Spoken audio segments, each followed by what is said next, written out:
Hey, it's Mike, the Erudite DM. Wanted to talk to you today just briefly about a zine called Tomb of Zines, of all things, by Philip J. Reed. It looks like this. You can buy it on Drive-Thru RPG, but it's a great little tool for DMs or GMs who need to put something together quickly for their game night or their campaign based on a wizard. In fact, I don't really get the Tomb of Zines name. It should have been called Wizard in a Minute, in my opinion, because it sets up a framework where you can look through the tables and instantly roll up anything you want to know about a wizard or the wizard's tower that your party encounters. Lots of good creepy stuff. Heck, even the back of the thing is filled up with, and I know it's backwards because I'm shooting this on my iPhone, but it's full of tables and things on the back that you can use on the back cover, which is really cool. I love that when they do that in a zine. Something on the back is the skeleton, and then there's 1 through 8. You roll a 1 through 8.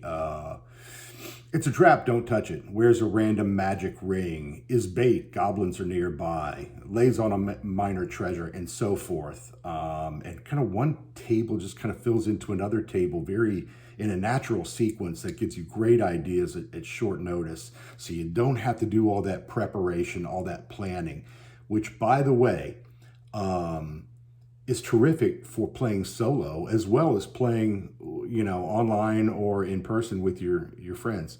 So it's a really great tool to have. I just love these things. And look, it's not thick. I think it was like $5 on Drive-Thru, and I wanted the physical book because I like to, and I know solo players will warn you about having too many supplements around your table because you'll get bogged down just reading books instead of playing. But to me personally, in solo, everything, if I'm up here in my, my fun room and I'm doing gaming stuff, everything is gaming.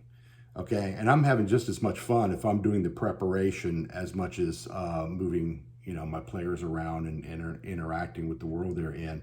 Now, with a group of friends, you don't want to get bogged down at the table or online on Roll20 or something, looking at a zine and flipping through the pages. So maybe you need to move a little faster. But still, unless you're a newbie DM, and that's fine. If you're just learning the game, it's wonderful to expose yourself to all these ideas because you will get better the more you play and with time.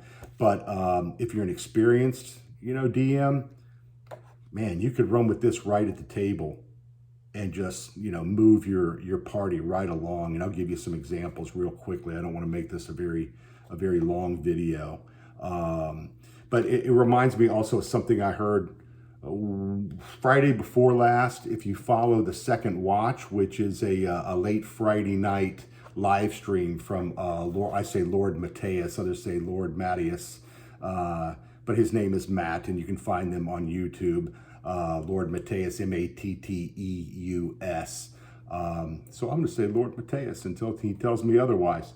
But he does a fantastic live stream kind of late on Friday nights, which is hard for me. I'm usually worn out by then and trying to stay up late. And they might have a little drink or two, which, hey, at the end of the week, it's a great way to relax and play games.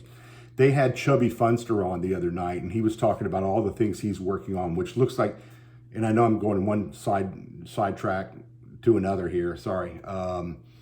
He has a new game based on Shadow Dark, which is about vampires in a modern setting. That's going to be coming out really soon. He's talked about it online, so he's kind of leaked it out. Check that out. Go back and watch that Lord Matthias live stream from not Friday, May, what would that have been, the 2nd or something, but the week before, the last Friday in April, I think it was.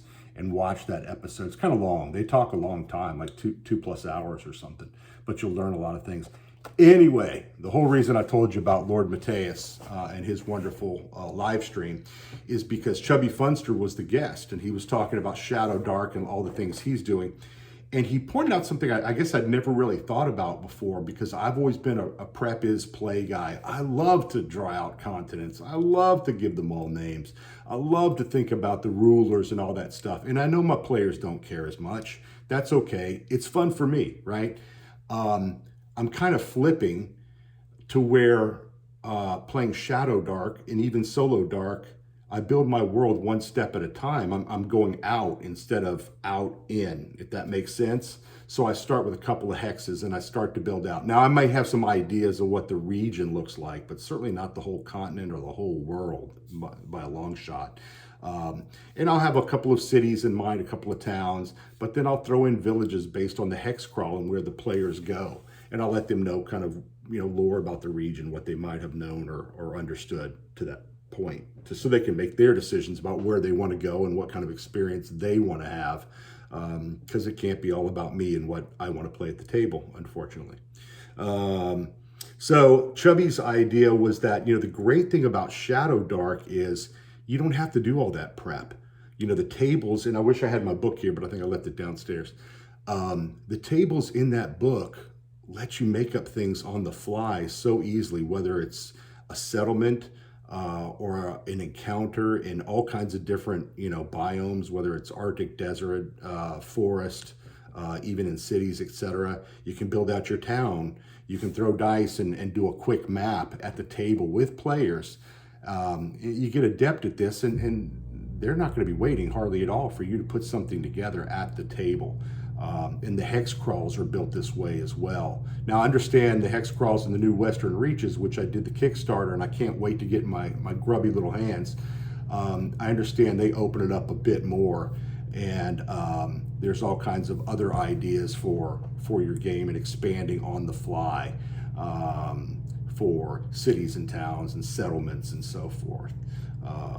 So yeah, Chubby's idea made me think that you don't, because he said, I don't have the time to do all this. He's mainly a content creator, and when he gets a chance to play, he wants to play, right? And if he has to DM or referee or GM, he doesn't want to get bogged down in a lot of preparation, just doesn't have the time for it. And that's true for a lot of us. So again, feather in the cap for Shadow Dark, because it lets you move really quickly and put together things with a few die roll right at the table. Dice rolls, die rolls, die rolls. Anyway, I'll figure it out. So anyway, with that in mind, these kind of tools that let you move quickly and keep the game and the pacing quick and fast for your players and engaged is fun, because the minute you slow down, the minute you bog down and start digging through a book, whether it's this one or any other, some of them are going to start checking their phones, some of them are going to start side talking, or somebody's going to get up and go get something to eat. And that's all great. That happens if you're playing 3 or 4 hours anyway. But you want to try to keep it tight. You want to make sure everybody, because none of us have enough time to play, right? If we could, we'd play every week. We'd play for hours and hours. None of us have that kind of time, unfortunately. So you want to get the most out of every session you have, really.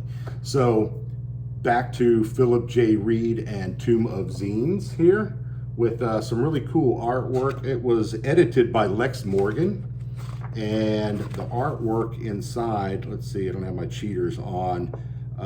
There's several folks listed here. Zed Nope, Dean Spencer, I know, Anne May, Henrik Krappinen, so Forrest Immel, Daniel Comerci, I've heard of Comerci, I'm not sure how he says his name, sorry, I apologize to everyone for mangling your names, and looks like Svetlana Castillo and Alex Adams. Yeah, so a lot of artwork from a lot of good folks, and it's very evocative, it's very dark, it's very rich, really nice artwork for a zine of this size. I'm publishing some of my own zines soon just for Shadow Dark, and I can tell you, I don't have those relationships yet with artists in the artwork community. I hope to get them to improve the artwork, because it is a big part of what you imagine. Remember being a kid and playing with those D&D books back there, right? And you'd flip to the monster manual, and hell, a lot of times the artwork itself would give you ideas and generate storylines and things, or scenarios that you would plug into your game. So the artwork is critical and a big part of what we do. So how would you use this for a wizard? So right up front, there's a table. I'm just going to read some of these tables. Forgotten by many, this solitary tower stands far from the busy city within the lonely structure. And you roll a 1 to 6. And from there you go to the wizard works tirelessly. And then it spins you off onto another page for another table called the wizard toils. Or you roll a 2. A band of goblins are lawless. Then you go off to another page for see the goblin schemes. Number 3, or you roll a 3, a scoundrel sees opportunity, and that takes you to the scoundrel plots. Number 4 is a necromancer devises wickedness, and you go to another table for the necromancer's evil, and so forth and so on. I won't do all of these. Let's do, let's say I rolled a 5 on this first table, and it's a dangerous creature lurks. So we're going to go to page 6, which is the monster, which is handy because that's the next page. And under the monster, there's another table with 6 choices. Let's say I roll a 4. Hundreds of serpents call this tower their home. A snake folk sorcerer leads them. Okay. If you've been playing Shadow Dark or D&D or, any game really for a while, you're going to be able to pick up and run with that and throw some stats together and probably even do a map on the fly, depending on how comfortable you are. It may not be convention play, but that's okay. Like I said on my first video, which was right before this one, I've never even really done a big time con. I'm going to the first one in June at North Texas RPG up in Dallas, and I'm really looking forward to that. But I don't imagine you would use this. Maybe you would at a con. I guess it depends on the players and what their expectations are. If it's a bunch of salty old sea dogs and they're veterans of RPGs for decades, they're going to know, how it works, and they're going to be accustomed to working with a DM who has planned that way. But again, you don't want to waste anybody's time. Let's see. Here's another table. The mage studies. Number 1. He has a magic staff of unknown power. He is angry, wishing to be unbothered. Number 2, and I say number 2, that means I rolled a 2 on my die 6, right? She stands over an unliving body, her clone. It awakens and tries to kill her. Well, holy shit, there's a story right there. That's pretty exciting. Think about that one. I might have to write that one down. So again, Philip J. Reed's The Tomb of Zines. It's just full of one idea after another. Here's the wizard's requests. You roll again, and the wizard's going to ask something from you. Cut off his left arm and take it to Torsten Fromm, a sorcerer who lives in Hightown. The wizard promises they will receive 1,000 gold if they do as asked, your party. The arm then, when delivered, grows a duplicate of the wizard. The clone proceeds to murder Fromm in front of the adventurers. Well, that's some pretty sneaky stuff there. I like that. Lots of cool stuff in here. So check it out. See what you think. Again, it's $5 for about 38 pages of just table after table of what does the wizard do. That's why I would call it, instead of Tomb of Zines, I still don't know what that means. I think this was part of a larger, there's a little explanation inside. This was part of a bigger boxed set, I think. I don't know for which games. It seems kind of system agnostic. Thank goodness, that's great. That means I can use it lots of different ways. But I think this was spun off because it was so rich, and it was maybe the best thing in the box set that Philip and company and whoever he works with decided to put it together as an independent piece.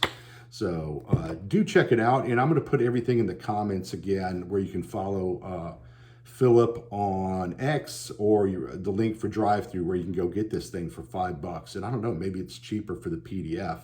I think it was $5 for print, and maybe I got a couple of things together. The shipping might have been more than this. So look at this, and I'll leave you with this one. This is the last section. This is magic hands and using magic hands in your game. Crawling, casting, and creepy. This looks a little like Merkborg stuff, long before Merkborg.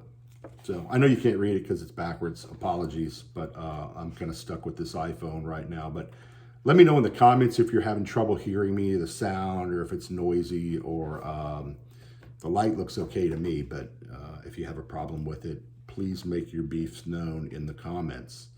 Oh, and there's another page right before that for Magic Mouths too. So you get 2 more pages of different things to do. The Shocking Mouth, the Tattletale Mouth, the Siren's Mouth, the Eldritch Blast Mouth. I can imagine how that's going to work. And that'll piss off some players. Like, oh, it's a magic mouth. It's just supposed to talk to us and tell us something. No, it dumps you with a crackling burst of energy that's released from the screaming mouth. If it isn't silenced, its creator is sure to appear. Just really exciting, fun stuff. So check it out. I wanted to share that with you real quickly. It's Sunday and I'm trying to get some stuff ready for the week. So I thought I'd put this video together. Something you might enjoy as a DM or a GM or a referee in your game. System agnostic, you could use a lot of different ways. Anyway, please like the video if you watch the whole thing. This is only the second video I've done, so you're probably getting a feeling that I can talk and talk for hours. I spent a career in advertising and sales, so that explains that. Like, subscribe, pass it on, share it with a friend or something, and look for us in the next video. Hope to see you real soon. Thanks.